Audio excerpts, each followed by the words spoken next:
एक स्विट्जरलैंड में रहने वाली महिला हमारे वृंदावन में कभी कभी आती थी, तो हमारे आश्रम में रहती थी। एक बार कार्तिक में उसने रहा, और जब वो वापस जा रही थी तो गलती से उसके बैग में एक छोटी सी छिपकली चली गई। बैग में घुस जाती है ना, भारत में तो होती है, यहाँ तो सब। उसने पैक किया तो अब छिपकली में ताकत होती है, वो जिंदा रही तो वो पहुंच गई। पता नहीं क्यों चेकिंग में भी नहीं पकड़ में आया, जो भी कारण रहा होगा।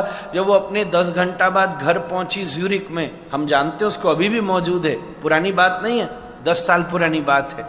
उसने बैग खोला तो उसमें से छिपकली निकली। प्रभुपाद जी की भक्त है, इस्कॉन की वैष्णवी है, तो उसने छिपकली निकली तो वो एकदम घबरा गई। और तुरंत उसके मन में क्या भाव आया, अरे अरे अरे, ये वृंदावन की छिपकली मैं यहाँ स्विट्जरलैंड में ले आई। अरे वृंदावन में तो छिपकली भी राधा रानी की कृपा के बिना कोई नहीं बन सकता। मैंने कितना बड़ा अपराध किया, कितना बड़ा पाप किया, क्या करूं मैं। उसी समय अपनी माँ को बुलाया, बड़ी दूर रहती थी। डॉक्टर से पूछा, इंटरनेट पे देखा इसको क्या खिलावे मारे हम, वो तो कोई घबरावे। वो घर में घूमने लगी, उसको कुछ खाने के लिए ड्राई फ्रूट दिए तो छिपकली तो न ड्राई खावे न फ्रूट खावे, वो तो उसका ड्राई फ्रूट तो दूसरा ही है।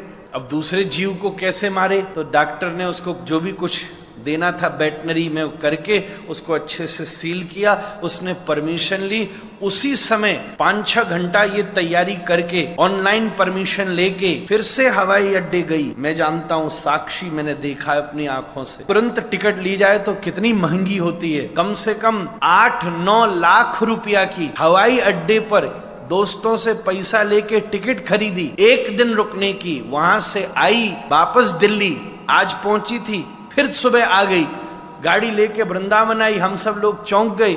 उसी कमरा में गई, ढक्कन खोला, छिपकली को निकाला, वो दौड़ करके दीवार पर चढ़ गई, कमरा में रो रो करके नाची, हे राधा रानी तेने मेरी लाज बचा ली, अगर इसको कुछ हो जाता तो मैं जिंदगी भर वृंदावन में घुसने लायक नहीं रहती। आज ये जीवित ब्रजवासी वापस आ गई, इससे बड़े मेरे जीवन की क्या उपलब्धि हो सकती है। रो रो के राधा रमण के सामने नृत्य किया। अगले दिन फिर से हवाई जहाज लेके वापस चली गई।